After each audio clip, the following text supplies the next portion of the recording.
Zdravím všetkých pri novom videjku, zase po dlhom čase sa vidíme vlastne takto pred kamerou a musím sa priznať, že je to po dlhšej dobe zase trošku nepríjemný pocit a výstup z komfortnej zóny. Ale nakoľko mám teraz menej času na cvičenie a trávim viac času doma, rozhodol som sa, že urobíme takú novú sériu, ktorej sa budem snažiť venovať aspoň raz do týždňa, teda variť budem samozrejme častejšie, ale budem sa snažiť vydať aspoň jedno videjko v týždni také k vareniu. A túto celú vlastne sériu by som pomenoval, že učíme sa variť. Chcem hneď na úvod vlastne upozorniť, že nie som kuchár, teda že nie som vyučený kuchár, ale varím vlastne pre seba svoju snúbenicu. Robím vlastne tie jedlá tak, ako mi chutia. Čiže určite sa aj ja budem učiť na základe nejakých vašich rád a odporúčaní, ktoré mi dáte do komentárov, čo robiť inak. Čiže bral by som to na také vzájomné vzdelávanie a myslím, že to môže byť fajn séria. No a teraz sa presunieme k tomu, čo ideme dnes variť. Dnes budeme variť curry risotto s kuracím mäsom. Mám to pripravené, na to bude detailný záber a nejaké teda kuracie mäso a nejaké koreniny a samozrejme rýžu. No a zohrievam si ešte vývar, ktorý použijem do varenia vlastne ríže, nakoľko mi ešte nejaký vývar zvýšil z víkendu, takže použijem to, aby som to spotreboval. Poďme na to.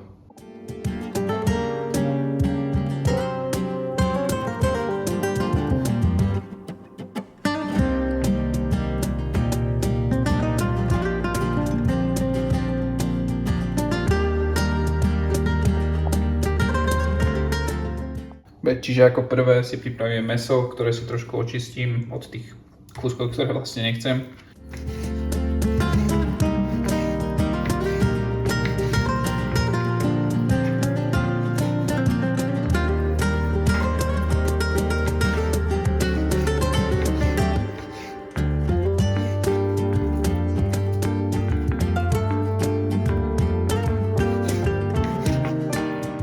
Dobre, mäso máme očistené. Ja som tu mal dneska vlastne taký mix kuracích prs a kuracích stehien vykostených. Pre nejakých úplných začiatočníkov, ak sa chcete vlastne menej baviť s čistením mäsa, odporúčam používať čisto kuracie prsia. Nakoľko vlastne s tými kuracími stehnami, aj keď sú vykostené, sa trošku horšie pracuje. Čiže ak si úplný začiatočník, odporúčam kuracie prsia, ale zvládneš určite aj toto, je to úplne easy, len s tým stratíš troška viac času. V ďalšom kroku bude potrebné si vlastne toto mäso trošku pripraviť, čiže dáme tam olej a vlastne môžeme rovno aj začať. Čiže troška oleja.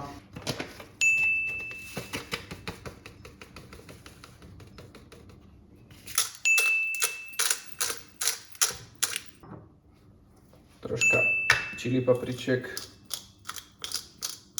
A toto sú moje štýlové vlastne koreničky, ktoré mi boli privezené z Kanárskych ostrovov, keď bol brácho na dovolenke so ženou, čiže za to im ďakujem a pozdravujem ich. Ale nakoľko to potrebujem trošku silnejšie osoliť, tak použijem veľkú solničku. Máme tam nejaké korenie, curry budem dávať vlastne do ryže, čiže toho sa to vlastne tu netýka, možno tam potom trošku pridám, ale o to až tak nejde. A čo tu ešte máme? Tieto koreničky som vlastne dostal ako darček, čiže mám ich tu, jednak pekne vyzerajú, ale úprimne poviem, že ešte som ich veľmi nepoužíval. Tu pozerám, že ešte cesnakovou bylinkou a sol, na tom nemôže byť nič zlé, čiže to tam dáme tiež.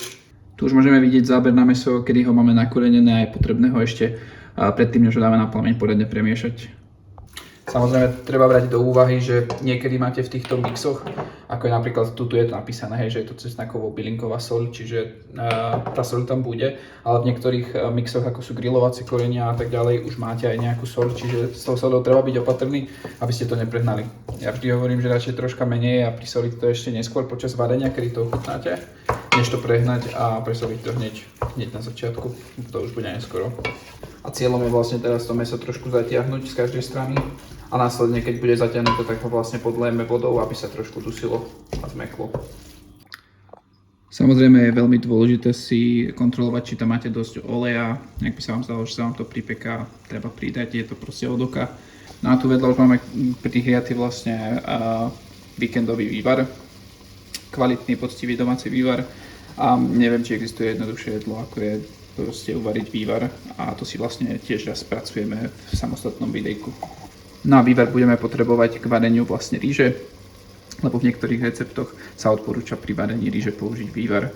V ďalšom kroku bude veľmi dôležité si uvariť rýžu a ja varím rýžu v pomere 2:1, čiže na jeden vlastne ako keby hrnček rýže budete potrebovať 2 hrnčeky vody.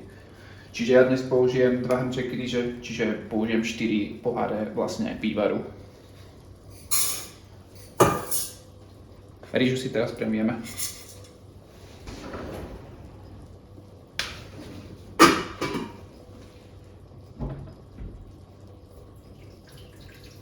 Dobre, k rýži teraz pridám trošku oleja a nechám to chvíľku na slabom plameni zohriať. Dobre, rýžu necháme chvíľku teda povariť čisto na tom oleji, fakt iba chvíľočku. Tiež je dôležité to premiešať. No a už tu môžeme vidieť, že vlastne mäso nám pustilo šťavu, čiže už to nehrozí, že nám to pripáli. A za chvíľku dolejeme vodu, aby sme vlastne to mäso nechali dusiť. Dobre, teraz si pripravím vlastne tie 4 hrnčeky vývaru, ktoré použijeme na varenie ryže.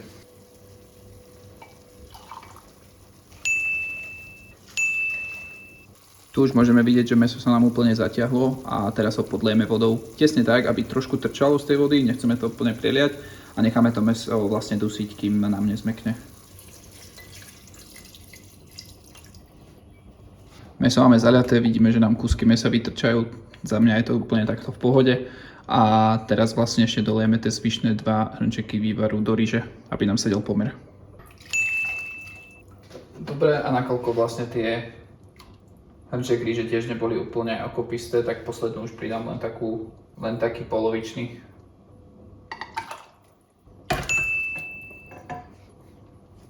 No a nakoľko vývar už bol okorenený, čiže bol podľa mňa slaný tak akurát, nebudem už tú rýžu soliť, ale ak by ste použili normálnu vlastne vodu na miesto vývaru, tak odporúčam ešte to osoliť. Ja použijem už len curry, korenie, pretože chcem, aby vlastne tá rýža bola vo výsledku žltá, keď ju budem zmiešavať s tým mäsom. Samozrejme niekto to vlastne varí v kope, tú rýžu s mäsom. Ja to mám zaužívané tak, že si to vlastne varím všetko oddelene, ale vo výsledku je to asi jedno.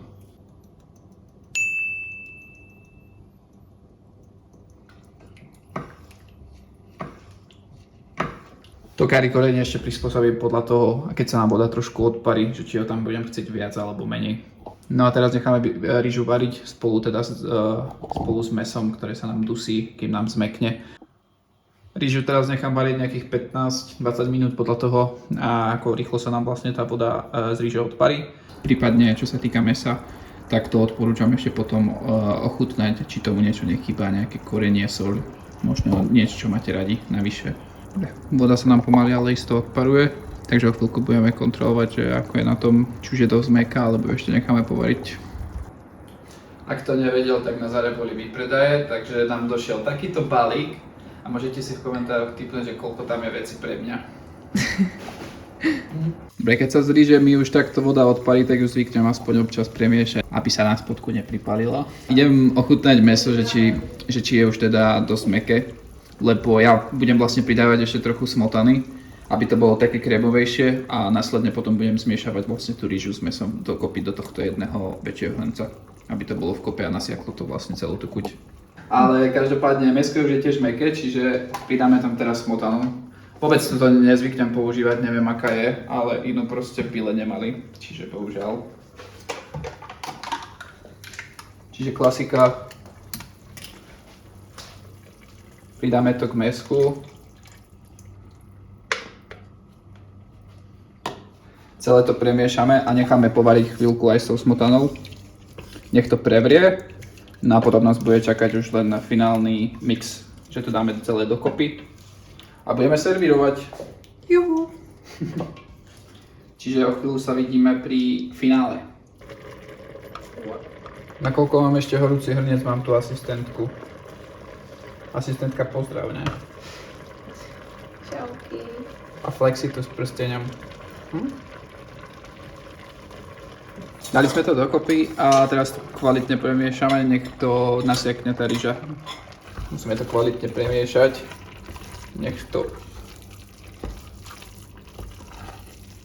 omáčka sa dostane všade. Ešte predtým, než mi hejteri napíšu, že asi to nie je curry risotto, I don't care. Lebo tak ako som hovoril na začiatku, varím pre seba a podľa seba, tak jak mi to chutí. Ale už teraz viem, že to bude proste strašne dobré. Mám to potvrdené. Mám to potvrdené ochutnávačom. Čiže je to také krémové risotto s curry rýžou a kuracím mäsom. Ale verím, že to bude proste pecka.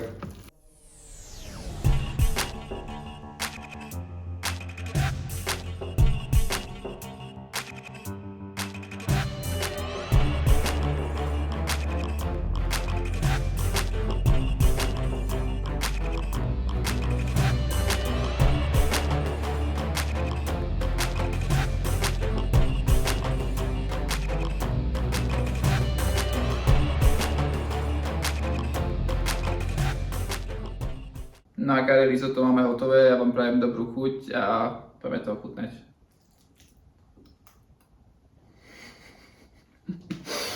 Geniálne. Len kameraman sa na mňa smeje, za to mi je smiešne. Čus, vidíme sa na budúce.